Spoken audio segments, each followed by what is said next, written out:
Ngapain, Mac? Kok serius sekali? Ini data nasabah bank bocor, terus dijual lagi ke dark web. Jelek banget security banknya. Tapi kan, Mac, kasus ini relate nggak sih sama kasus lomba kita? Oh iya, kita kan ada kasus lomba. Gimana kalau kita diskusi di sini aja?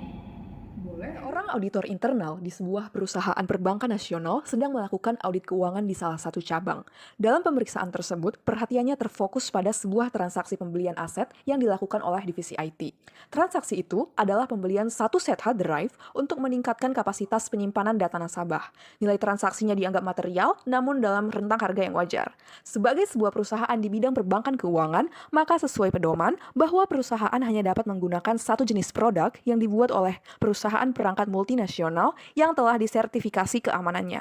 Akan tetapi, pada voucher transaksi, alamat vendor yang menyediakan perangkat tersebut berada di area residensial di luar Jakarta.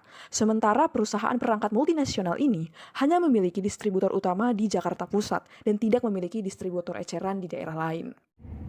Oh, masalahnya itu ada di alamat vendor yang nggak sesuai sama pedoman perusahaan.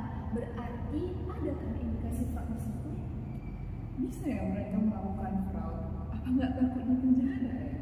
Mengenai hal tersebut, ada teori yang mampu menjelaskan kenapa seseorang berani untuk melakukan fraud. Namanya adalah fraud hexagon theory. Menurut fraud hexagon theory, seseorang bisa melakukan fraud karena adanya tekanan. Contohnya, ada tekanan internal yang mengharuskan suatu divisi untuk menekan biaya operasional. Lalu yang kedua, karena adanya peluang seperti lemahnya kontrol internal perusahaan dan sistem pengawasan. Mereka yang melakukan fraud juga memiliki rasionalisasi sendiri untuk membela kejahatan yang telah mereka lakukan. Selanjutnya, tindakan fraud sendiri dapat terjadi karena seseorang memiliki kemampuan yang mumpuni terlebih untuk menutupi kesalahan mereka. Ego juga menjadi salah satu faktor seseorang berbuat fraud loh. Dan terakhir, kolusi. Oh, masuk akal sih. Tapi kan itu cuma alasan kecurigaan aja. Gimana cara kita membuktikan bahwa benar-benar ada fraud dalam transaksi hard drive tersebut? Maka dari itu, ada beberapa langkah yang dapat kita lakukan. Yang pertama, membandingkan harga perjanjian kontrak pembelian dengan invoice dari vendor. Kedua, memeriksa voucher pembelian atas hard drive untuk melihat pihak mana saja yang terkait dalam pembelian tersebut. Selanjutnya, memeriksa eksistensi vendor yang dapat dilakukan melalui Google Maps. Kita juga perlu menelusuri sisi legalitas usaha vendor melalui website Kementerian Hukum dan Hak Asasi Manusia untuk memastikan perizinan usahanya. Kita bisa kirim email konfirmasi pada perusahaan vendor terkait transaksi pada tanggal yang bersangkutan untuk memastikan bahwa pembelian hard drive itu memanglah ada.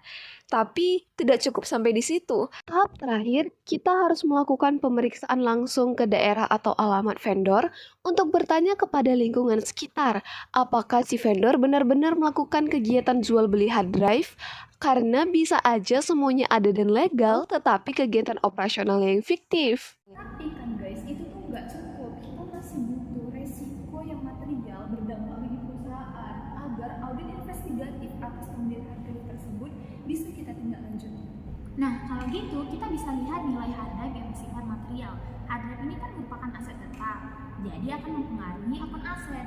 Ketika hard drive dicatat dengan nominal lebih tinggi, tapi tidak sesuai dengan kualitasnya karena berasal dari vendor-vendor yang tidak dikenal, maka nilai aset tersebut tidak mencerminkan keadaan sebenarnya dalam laporan posisi keuangan. Kemudian, pembelian hard drive dari vendor yang tidak bereputasi juga menciptakan ketidakpastian keuangan karena perusahaan berpotensi menanggung beban tambahan atau kerugian tidak terduga, sehingga mempengaruhi laporan laba rugi secara negatif.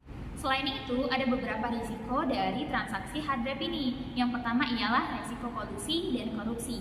Kolusi berpotensi terjadi antara divisi IT dan vendor. Hal ini karena divisi IT yang memilih vendor yang bereputasi untuk kehandalan hard drive dalam menjaga keamanan data nasabah.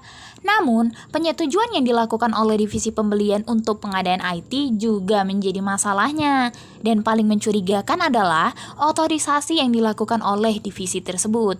Hal ini karena purchase order terproses, padahal bisa jadi alamat vendor tidak sesuai dengan alamat yang sebenarnya. Dengan adanya potensi kolusi ini menimbulkan kecurigaan lain, yaitu korupsi. Kesepakatan secara tertutup antara divisi pembelian untuk pengadaan IT dengan vendor menjadi fokus utama yang harus diinvestigasi karena berpotensi menimbulkan keuntungan bagi pihak mereka namun merugikan perusahaan. Oleh karena itu, penyelidikan harga hard drive yang disepakati harus dibandingkan dengan harga dari vendor yang lain dan harga-harga hard drive yang beredar di internet sesuai spesifikasi yang relevan. Jika ternyata harga kesepakatan lebih tinggi, berarti terjadi indikasi korupsi. Kedua, risiko overstate anggaran. Pembelian hard drive merupakan investasi aset tetap untuk kegiatan operasional perusahaan perbankan, sehingga anggaran divisi pembelian akan berdampak pada laporan arus kas dengan anggaran kas keluar yang tinggi. Selain itu, dibutuhkan maintenance untuk mempertahankan kualitas aset dalam kegiatan operasional. Kualitas aset hard drive yang tidak bermutu menyebabkan peningkatan depresiasi aset dan meningkatkan beban maintenance, sehingga mengurangi nilai dan manfaat aset. Pada akhirnya berdampak pada kerugian perusahaan. Terakhir, yaitu risiko ganda, keamanan data nasabah dan kehancuran perusahaan. Pembelian hard drive yang dilakukan oleh divisi pembelian untuk pengadaan IT yang berbeda dari ketentuan pedoman perusahaan mengancam urgensi keamanan data nasabah karena ini dapat berisiko terhadap pencurian identitas. Vendor ilegal tidak memiliki prosedur keamanan yang memadai untuk melindungi data pribadi nasabah ketika terjadi peretasan. Selain itu, ketika perusahaan meminta vendor bertanggung jawab terhadap peretasan tersebut, sulit untuk menuntut ganti rugi karena tidak adanya proteksi hukum. Pada akhirnya, reputasi perusahaan perbankan tersebut akan buruk di mata masyarakat. Reputasi yang tercemar berpotensi merusak perusahaan secara signifikan. Karena seperti itu, kita harus temuin dong siapa pelakunya. Menurut kalian divisi apa yang paling berat akan terlibat? Menurutku, divisi pembelian untuk pengadaan IT yang paling berpotensi. Kita lihat dari jenis perusahaannya, perusahaan nasional. Sekelas perusahaan ini pasti memiliki struktur organisasi yang kompleks dengan tanggung jawab yang khusus antar divisinya. Dalam kasus ini kita hubungkan ke siklus pembelian. Ketika divisi IT membutuhkan hard drive, ia harus mengajukan purchase requisition dulu ke divisi pembelian. Kemudian divisi pembelianlah yang mengambil alih hingga terjadinya deal kontrak dengan vendor. Ini dapat dimanfaatkan oleh divisi pembelian untuk merancang persyaratan kontrak yang curang sehingga vendor yang tidak sesuai SOP pun bisa lolos. Karena itu, kami menyusun audit program untuk pengadaan IT dengan 4 asersi manajemen yang relevan.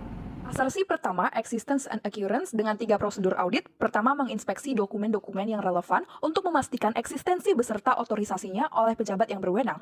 Kemudian, rekening koran diperiksa untuk memastikan bahwa rekening tujuan benar-benar atas nama perusahaan vendor. Kedua, menginput nama vendor hard drive yang valid dan tidak valid untuk memastikan bahwa komputer hanya menerima entry pembelian dari vendor resmi di master file vendor.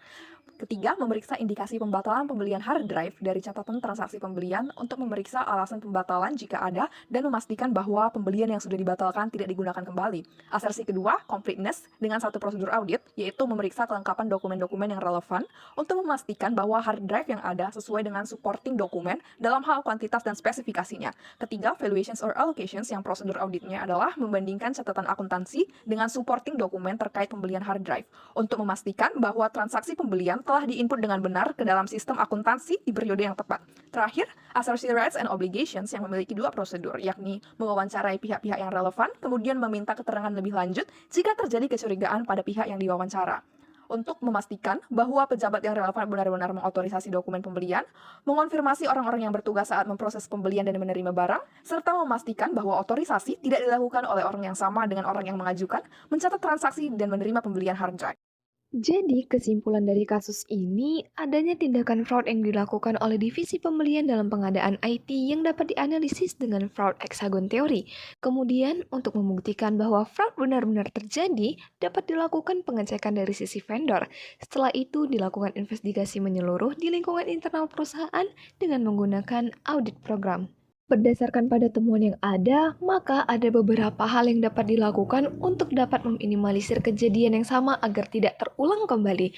Yang pertama, memperkuat kontrol internal perusahaan, lalu menerapkan kebijakan whistleblowing, melakukan evaluasi terhadap SOP, dan terakhir melakukan pembinaan etika terhadap pegawai.